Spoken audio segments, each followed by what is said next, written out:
Hey there, press the bell icon and never miss a video on cybersecurity and technology. ये एक line है, when we are online we are often alone together. हमको लगता है कि हम लोग अलोन हैं, हम लोग ही हैं बस इंटरनेट पे जो हमारे साथ है, मतलब हमारे साथ सिर्फ मैं ही हूँ। लेकिन बहुत सारी चीज़ें हैं जो हमको स्पाई कर रही होती है, जो हमको देख रहे होते हैं, जो हमको पता नहीं होता है। तो ये जो है अलोन टुगेदर, वो मैंने कोट में लिखा है। अब इसका मीनिंग समझते हैं। सबसे पहले आपने वर्ल्ड वाइड वेब का नाम सुना होगा, वर्ल्ड वाइड वेब और इंटरनेट भी सुना होगा। तो दोनों में डिफरेंस क्या है, मतलब इंटरनेट क्या है और वर्ल्ड वाइड वेब क्या है? दोनों सेम है? क्या डिफरेंस है? तो इंटरनेट एक नेटवर्क है, मतलब इंटरनेट मतलब हमारे पास एक इंफॉर्मेशन है, मेरे पास कुछ डेटा है, कुछ फाइल्स हैं, मेरे को उसे दूसरे के साथ शेयर करना है। तो मेरे पास फाइल है, मैं कैसे शेयर करूं? कोई जरिया होना चाहिए ना, कोई नेटवर्क होना चाहिए जिससे मैं कनेक्ट कर सकूं उसके साथ। वायर्स हैं या वायरलेस मीडिया है, कुछ भी हो, नेटवर्क है। तो इंटरनेट बहुत बड़ा नेटवर्क है। छोटे से नेटवर्क को बड़े स्केल पे ले जाएंगे तो वो इंटरनेट बन जाता है, वर्ल्ड वाइड। तो इंटरनेट से जो इंफॉर्मेशन हम लोग शेयर कर रहे हैं वो वर्ल्ड वाइड वेब की है। तो world wide web is a information sharing system.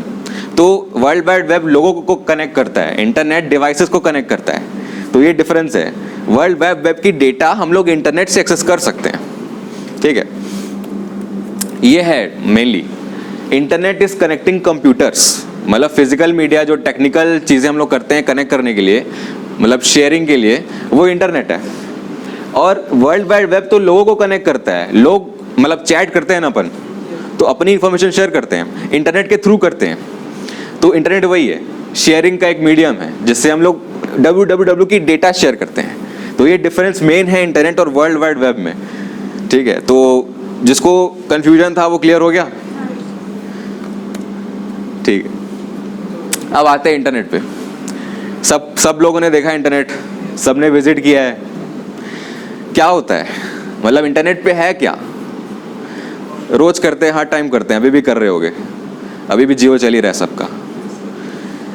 क्या है मतलब इंटरनेट? मतलब ये तीन चीजें हैं क्या? इंटरनेट मतलब गूगल में सब कुछ है जो इंटरनेट पे है, या याहू में है, बिंग में है। बिंग मतलब पता है ना, माइक्रोसॉफ्ट का सर्च इंजन है। तो ये तीन चीजें क्या पूरा इंटरनेट बनाती हैं? गूगल पे तो आप सब सर्च कर लेते हो तो मिल जाता है ना, तो फिर क्या इंटरनेट वही तो है? नहीं है। और क्या है इंटरनेट? इसके अलावा है कि नहीं इंटरनेट? है ना? किसी को कोई भी डाउट है तो प्लीज पूछना, ये इंटरैक्टिव रखो, क्योंकि कम लोग हैं तो ज़्यादा अच्छा लगेगा इंटरेक्शन करने में। तो वन वे नहीं होना चाहिए। तो गूगल, याहू या बिंग, इन तीनों के अलावा भी कुछ होगा जो गूगल में नहीं है। गूगल सब कुछ नहीं बताता है, गूगल बहुत छोटी सी चीज़ बताता है, और बहुत छोटी है, उसका कुछ परसेंट है। ये परसेंट हम लोग बाद में देखेंगे कितना छोटा है। तो जो एक्चुअल इंटरनेट है ये बहुत ज़्यादा बड़ा है। मतलब हम लोग जो चीज़ विजिट करते हैं, मान लेते हैं अगर वो 10% की चीज़ है, तो एक्चुअल इंटरनेट 1000% है। एक्चुअल फिगर नहीं है, मतलब मैं ऐसे एस्टिमेट करके बता रहा हूँ कि इंटरनेट बहुत बड़ा है। मतलब जो आप सोचते हो उससे बहुत मतलब मैथमेटिकल इक्वेशन है। ये है स्ट्रक्चर, मतलब ये थोड़ा सबको दिख रहा है। तो ये पूरा स्ट्रक्चर है वर्ल्ड वाइड वेब का। मैं इंटरनेट की बात नहीं कर रहा हूँ, वर्ल्ड वाइड वेब की बात कर रहा हूँ। जो इंफॉर्मेशन प्रेजेंट है इंटरनेट पे उसकी बात कर रहा हूँ। ये जो ऊपर दिख रहा है ना, ये एक आइसबर्ग है, ठीक है। ये जो ऊपर का पानी के ऊपर का जो हिस्सा है, यहाँ पर क्या लिखा हुआ है? गूगल, बिंग और याहू। पानी के ऊपर का हिस्सा है। तो जो हम लोग देख सकते हैं, जो हम लोग विजिट कर सकते हैं, वो ऊपर वाला है, पानी के ऊपर का हिस्सा है। सारी चीज़ें जो हम लोग देख सकते हैं गूगल में या कहीं भी नॉर्मली वेब ब्राउज़र से जो हम विजिट कर सकते हैं, वो ये है ऊपर वाला हिस्सा, विजिबल है, जो हम लोग नॉर्मली देख सकते हैं। और जो नीचे का हिस्सा है, पानी के नीचे, इनविजिबल है। मतलब ज़रूरी नहीं है कि हम लोग ये देख ही नहीं सकते ज़िंदगी में, हम लोग उसको विजिट कर सकते हैं, लेकिन कुछ स्पेशल चीज़ें करनी पड़ेंगी हम लोग उसके लिए। यहाँ पर बहुत सारी ऐसी चीज़ें हैं जो नॉर्मली हम लोग विजिट नहीं कर पाते हैं। गूगल में अगर आप सर्च करोगे कोई पासवर्ड प्रोटेक्टेड साइट को, तो वो नहीं करेगा, नहीं बताएगा, वो रिजल्ट में नहीं दिखाएगा। तो वो सारी चीज़ें वो इंडेक्स नहीं करता है। इंडेक्सिंग का मतलब देखते हैं बाद में क्या होता है। तो टोटल इतना छोटा सा हिस्सा हम लोग विजिट करते हैं, और इतना बड़ा हिस्सा हमको पता ही नहीं कि क्या है। हमको पता चलता ही नहीं, ज़िंदगी में बहुत लोगों को पता ही नहीं चलता, क्योंकि इसके बारे में पता ही नहीं है लोगों को। ये है असली इंटरनेट, पब्लिक वेब। इसका मतलब जो नॉर्मल पब्लिक को दिखता है। पब्लिक वेब को हम लोग सरफेस वेब भी बोलते हैं, विजिबल वेब भी बोलते हैं, बहुत सारी चीज़ें बोलते हैं। तो ये है जो हम लोग इंफॉर्मेशन नॉर्मल सर्च इंजन जैसे गूगल, बिंग या याहू से हम लोग देख सकते हैं। तो पब्लिक वेब वो हो गया ऊपर का हिस्सा। अब पानी के नीचे आओगे तो जितना भी है, जो भी है पानी के नीचे, जो कुछ भी आप सोच सकते हो, पूरा हिस्सा डीप वेब कहलाता है। डीप वेब मतलब अंदर का हिस्सा, हिडन इंटरनेट डीप वेब है। इंटरनेट, इस इंटरनेट की जो इंफॉर्मेशन है वो हम लोग गूगल से नहीं देख सकते। गूगल हमको नहीं दिखा सकता ये सब। Not indexed by search engines, और ऑथेंटिकेशन की जरूरत नहीं है इसमें। अब डीप वेब तो हो गया, चलो डीप वेब में क्या है, क्यों है, ये हम लोग बाद में देखते हैं। लेकिन डीप वेब के नीचे भी एक हिस्सा है, डार्क वेब। डार्क मतलब क्या, काले कलर से पेंटेड है क्या वो, या जिसका यूआई है वो काला है क्या, या ब्राउन है क्या, डार्क है क्या? डार्क मतलब क्या? इनविजिबल तो डीप वेब भी है, इल्लीगल। डार्क मतलब सारी बुरी चीजें। तो डार्क वेब और नीचे है, डीप वेब से भी ज्यादा नीचे है। तो डीप वेब से नीचे है मतलब वो और मुश्किल है उसको एक्सेस करना, डीप वेब से भी ज्यादा मुश्किल है। डार्क वेब डीप वेब का ही हिस्सा है, ऐसा नहीं कि वो अलग है। वो डार्क डीप वेब का ही हिस्सा है, लेकिन वो अलग है, उसमें अलग चीजें हैं, उसमें बहुत देखते हैं क्या चीजें हैं। ये एक स्ट्रक्चर है, इससे समझ जाओगे कि इंटरनेट कितना बड़ा है। ये जो पूरा बहुत सबसे बड़ा जो ओवल है, ये ऑब्जर्वेबल इंटरनेट है। ऑब्जर्वेबल यूनिवर्स समझते हो ना, कि जितना हम लोग देख सकते हैं, मतलब जरूरी नहीं कि इतना ही है, हम लोग इतना अभी देख पाए हैं, इससे बड़ा भी हो सकता है, लेकिन जितना हम लोग देख सकते हैं ये पूरा ऑब्जर्वेबल इंटरनेट है। उसमें से ये हिस्सा सरफेस वेब, मतलब इतना ही हम लोग विजिट करते हैं टोटल इंटरनेट पे ये। और मैं बता दूं ये सिर्फ 4% है, 4 से मैक्सिमम 5-6% होगा टोटल इंटरनेट का। बस उतना ही हिस्सा हमको गूगल बताता है। गूगल में एक सर्च के कितने रिजल्ट आते हैं? 0.001 सेकेंड्स में बिलियंस ऑफ रिजल्ट्स आते हैं। तो वो 4% से भी कम है पूरे इंटरनेट का। तो ये है जो हम लोग देख सकते हैं। अब ये डीप वेब है, बहुत बड़ा, मतलब 100 - 4 करो, 96% है डीप वेब पूरे इंटरनेट का, जो नॉर्मली कोई नहीं देख सकता। और उसके भी अंदर, डीप वेब के ही अंदर आता है डार्क वेब। डार्क वेब में जैसा आपको कुछ लोगों को पता है कि इलीगल चीज़ें होती हैं, और वो क्यों होती हैं, क्या होती हैं, और भी क्या क्या चीज़ होती है, ये सब डिस्कस कर सकते हैं।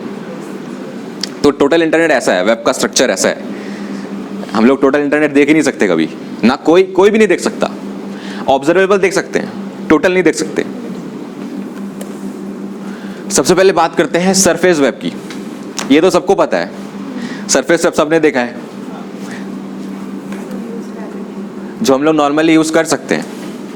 यही सारी चीजें हैं, जो भी आइकन्स है ये सब हम लोग सरफेस वेब में देख सकते हैं। ये सब के लोगो आपको पता होंगे किस किस कंपनी के हैं। ये कुछ नॉर्मली विजिट कर सकते हैं हम लोग। और ये मैंने बताया only 4 to 5% of total internet है सरफेस वेब। ये किस किस को पता नहीं था? आप में से किस किस को पता नहीं था? बाकी सबको पता था, काफी स्मार्ट हो। और इसमें 8 बिलियन पेजेस हैं सिर्फ, लेकिन बड़ा लग रहा है ये फिगर 8 बिलियन, लेकिन सिर्फ 8 बिलियन है। कंपेयर टू डीप वेब बहुत कम है ये। अब थोड़े टेक्निकल टर्म्स पे आते हैं, इनके बारे में पता है किसी को? क्रॉलर्स और स्पाइडर्स, इसको समझना पड़ेगा, ये इंपॉर्टेंट चीज़ है। गूगल कैसे पता लगाता है कि जो हम लोग सर्च कर रहे हैं उसमें कौन सा रिजल्ट पहले दिखाना है, कौन सा रिजल्ट बाद में दिखाना है। जैसे मैं अगर सर्च करता हूँ facebook.com, तो फेसबुक का पेज सबसे ऊपर आता है, उसके नीचे कोई और पेज आ जाएगा, लेकिन फेसबुक का सबसे ऊपर आता है। कैसे होता है वो? गूगल कैसे पता लगाता है कि इसको ऊपर करना है? हाँ, ये भी एक फैक्टर है, लेकिन बहुत सारे फैक्टर्स होते हैं। ऐसा ज़रूरी नहीं है कि मैं फेसबुक विजिट करूं तो पहले फेसबुक आना चाहिए, लेकिन गूगल ऐसा ही करता है। तो ये होता कैसे है? गूगल के बहुत सारे छोटे छोटे सॉफ्टवेयर्स हैं खुद के बनाए हुए। अभी तो AI सॉफ्टवेयर चल रहे हैं, लेकिन पहले जो सॉफ्टवेयर बनाते थे उनको हम लोग बोलते हैं वेब क्रॉलर्स और स्पाइडर्स। ये सॉफ्टवेयर्स के नाम हैं। ये क्या करते हैं? ये गूगल को बताते हैं कि ये वेबसाइट कौन से रैंक पे होनी चाहिए। एक सर्च अगर मैं करता हूं तो कौन सी वेबसाइट पहले खुलनी चाहिए, कौन सी बाद में आनी चाहिए, ये क्रॉलर्स बताते हैं और स्पाइडर्स बताते हैं। तो गूगल में अगर मैं सर्च करता हूं, मतलब ट्विटर अगर सर्च करूं तो ट्विटर पहले आएगा, या मैं कोई टॉपिक सर्च करता हूं, मान लेते हैं मैं PHP सर्च करता हूं, तो PHP सिखाने वाली बहुत सारी साइट्स हैं। तो कौन सी साइट्स पहले दिखेगी, कौन सी साइट बाद में दिखेगी, ये स्पाइडर पता करता है। ये स्पाइडर की फंक्शनिंग क्या होती है हम लोग देखेंगे अभी। और ये गूगल, याहू, बिंग तो सर्च कर सकते हैं सरफेस वेब को, ये नॉर्मल चीज़ है। अब इंडेक्सिंग और स्पाइडरिंग कैसे काम करती है, वेबसाइट कैसे इंडेक्स होती है। इंडेक्स का मतलब गूगल में कौन सा सर्च रिजल्ट कौन से पोजीशन पे आएगा। इंडेक्सिंग कैसे आता है? नॉर्मली हम लोग पढ़ते हैं, नॉर्मली एक चीज़ होती है जब हम वेबसाइट बनाते हैं तो हमको बोला जाता है कि ये सारे जिस टॉपिक पर अगर आप बना रहे हो उस टॉपिक के कीवर्ड्स आप उसमें डालो तो आपकी रैंकिंग अच्छी होगी, और इमेजेस अच्छी यूज़ करो, कोई मिसलीडिंग कंटेंट मत डालो। ये सब चीज़ें मैटर करती हैं वेबसाइट इंडेक्सिंग के लिए। आप वेबसाइट अगर बना रहे हो, उसको प्रोडक्शन में डालोगे या उसको पब्लिकली बनाओगे, सर्वर पे होस्ट वगैरह करोगे, उससे पैसा अगर कमाना है आपको या उसको कमर्शियल बनाना है, तो आपको ये सब करना पड़ेगा, इंडेक्सिंग करनी पड़ेगी, आपको आना चाहिए रैंक करना। वेबसाइट्स इस तरीके का कोई बॉट होता है, मतलब सॉफ्टवेयर ही होता है, ये हम लोग बॉट बोलते हैं उसको। तो ये क्या करता है, जब भी कोई वेबसाइट हम लोग बनाते हैं तो उस वेबसाइट को, मतलब हम लोग वेबसाइट गूगल पे डाल देते हैं, मतलब गूगल को पता चल जाता है। कैसे चलता है? इसके द्वारा ये स्कैन करता है, ये इंटरनेट स्कैन करता है पूरा। ये एक वेबसाइट पे जाएगा बॉट, उसके सारे लिंक्स को स्कैन करेगा। एक वेबसाइट में होता है ना कि एक वेबसाइट के लिंक से दूसरी वेबसाइट खुलती है, दूसरी से तीसरी खुलती है, तो ऐसे तरीके से रिकर्सिव लिंक्स होते हैं। तो ये एक वेबसाइट के लिंक्स को स्कैन करेगा और वो उस लिंक्स पे जितने भी लिंक्स उसको मिले, ये उन सारे लिंक्स पे जाएगा। तो कभी ना कभी वो आपकी वेबसाइट पर पहुंचेगा। जब आपकी वेबसाइट पर आया तो आपकी वेबसाइट को स्कैन करेगा, आपकी वेबसाइट में कीवर्ड्स कौन से यूज हुए हैं, टॉपिक कौन सा है, इमेजेस कौन से हैं, या आपका कंटेंट कैसा है, रैंकिंग उसके हिसाब से बनाएगा। तो बॉट का यही काम है, सारी वेबसाइट को विजिट करना, आपकी वेबसाइट पे आना और फिर उसको रैंक करना कंटेंट के हिसाब से। और ये डिपेंड करता है, आपने बैकलिंक्स का नाम सुना है? बैकलिंक्स मतलब आपकी वेबसाइट के लिंक्स कितनी और वेबसाइट्स में हैं, उस पर मैटर करता है रैंकिंग। कि बहुत सारी वेबसाइट्स है दुनिया भर की जो अपने फेसबुक पेज का लिंक देती हैं अपनी वेबसाइट पर, तो इसलिए फेसबुक टॉप रिजल्ट पे आता है क्योंकि वो फेमस है। तो ऐसे ही फेमस बनते हैं लोग, वेबसाइट बनाते हैं, तो उनकी वेबसाइट के लिंक जितने ज़्यादा वेबसाइट्स में होंगे उतना वो अच्छा रैंक करेंगे। ये सिंपल चीज़ है इंडेक्सिंग का। और इंडेक्सिंग कब काम आता है? जब आपको कमर्शियल वेबसाइट बनानी है, जब आपको अच्छा रैंक करना है, वेबसाइट की ट्रैफिक बढ़ानी है। ट्रैफिक का मतलब समझते हो, जितने ज़्यादा यूजर्स आएंगे उतना ज़्यादा अच्छा।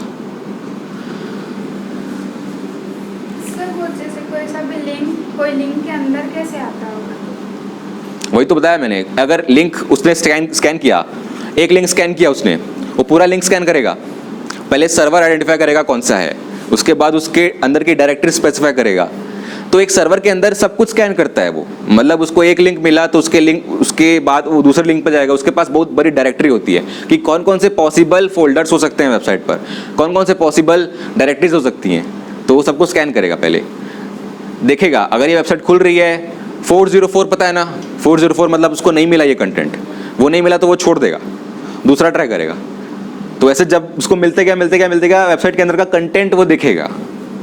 कंटेंट में ही होता है ना लिंक्स, CSS की फाइल्स देते हो, लिंक REL या स्क्रिप्ट देते हो, तो यहीं सबसे पता चलता है कौन कौन सी वेबसाइट्स की स्क्रिप्ट आप इंक्लूड कर रहे हो, या कौन कौन से वेबसाइट थर्ड पार्टी वेबसाइट की कोई डेटा आप यूज़ कर रहे हो या कोई API यूज़ कर रहे हो, इन सब से पता चल जाता है।